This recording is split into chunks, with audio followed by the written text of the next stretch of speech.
Hi, I'm Ken Steele. Welcome to another 10 with Ken. Last week in Eduvation's Brand Chemistry Lab, we summed up the top 10 trends in higher ed branding based on an analysis of more than 100 redesigns in the past 24 months. It's pretty remarkable just how much these institutions try to look alike, as they supposedly differentiate themselves with distinctive brands. Now, based on what we've learned, I'm going to show you how to create 4 utterly conventional logos, one for each category of institution, in about 2 minutes each. In a way, this is what you'd get if your logo were designed by a meta committee of 105 branding committees at all those institutions. This week, committee-proof visual identities. Let's take 10 and take notes. 10 with Ken is an almost weekly look at North American higher education news, trends, technology, pedagogy, branding, marketing, and bright ideas. Brought to you by Eduvation. Recent trends in brand identity redesign vary by higher ed sector. 4-year colleges or universities differ from 2-year colleges or community colleges, which differ from religious colleges or universities, and from arts institutes. So let's tackle them one sector at a time, starting with the 2-year or community college. Let's say our community college is in Springfield, that oh-so-popular name for a quintessential small town. We know they will want a bold, fairly contemporary sans serif typeface. Let's tighten up the kerning there a bit. And oh yeah, it's likely to be red. A deeper red, almost burgundy. I've observed before that they're likely to drop the word community if they still have it. So perhaps we put it in all caps with wider spacing and maybe a lighter font. Chances are they'll want some kind of circular icon. Most often it seems to be something aspirational, like a mountain peak. Of course it helps if you're actually situated in the mountains, but what the heck? Even better, 2 mountains. And for some reason, the taller one is always on the right, maybe drawn in a craggy style.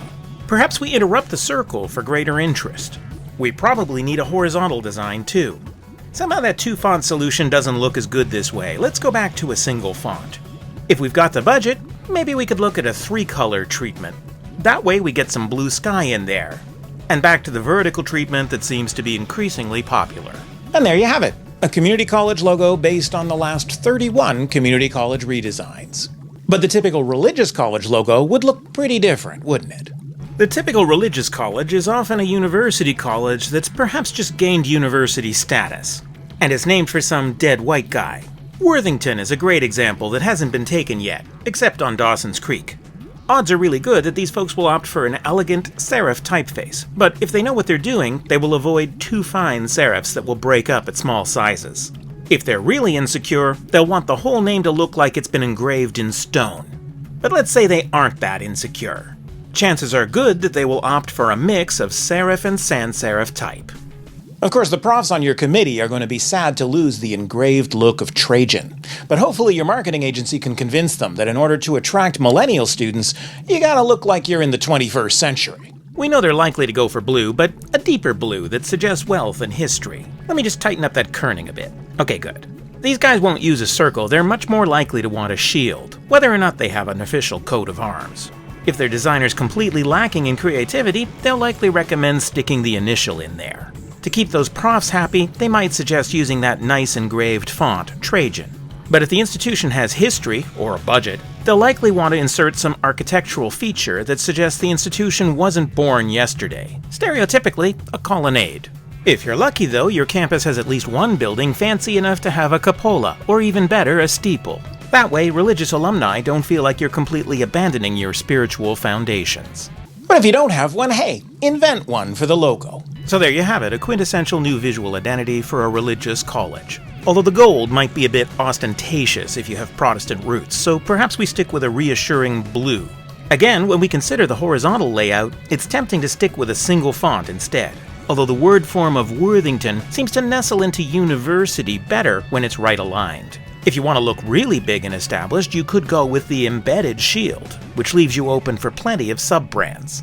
That could almost be a state university identity, but there are a few other trends for those. Let's assume a geographic name for a typical public university. 4 out of 10 universities will choose an elegant serif typeface, but there's also a growing trend towards slab serif fonts in the past 2 years. The overwhelming favorite color seems to be blue these days, but universities also use black and gold, red and gray, or even purple. Just to be different, let's stick with that. If your institution's really confident, you might even drop the word university entirely. Some might develop an athletics monogram, but they're as likely to introduce a shield logo. Maybe both. If the designers aren't particularly inspired, then expect some variation on the initials. Or perhaps campus architecture. Or just maybe you have a fearsome varsity mascot. And there's the stereotypical trendy logo for a public university. Finally, what about the identity for an arts or creative institute? Let's start with the name of a famous artist. Arts institutes seem to be getting longer and longer descriptions of their expanding scope of programs. But for the sake of argument, let's say we talk the committee into keeping it short. Many will insist we don't capitalize it to avoid pretentiousness.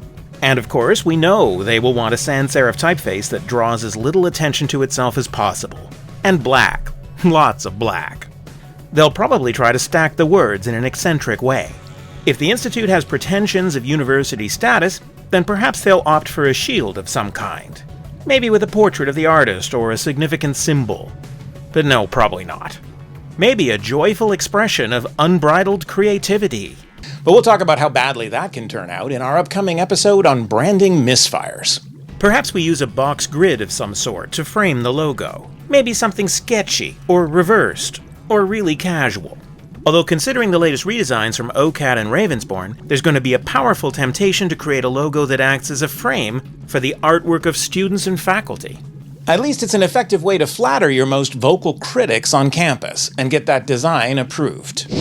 So in a nutshell, those are 4 quintessential logos designed based on the latest trends for uninspired designers or those faced with intractable committees. We've got a stereotypical visual identity for a community college, a state university, a religious college, and an arts institute. I know, not my best work. Next time, we're going to take an in-depth look at the top 10 higher ed rebrands of the past 2 years. They include several from Canada, 1 from Britain, and a lot from the United States. To be sure you don't miss them, take a moment now to join more than 13,000 subscribers and followers on any of a dozen platforms. You'll find links to these channels and an email subscription form on our website at 10withken.com. Thanks for watching. I hope to see you next time.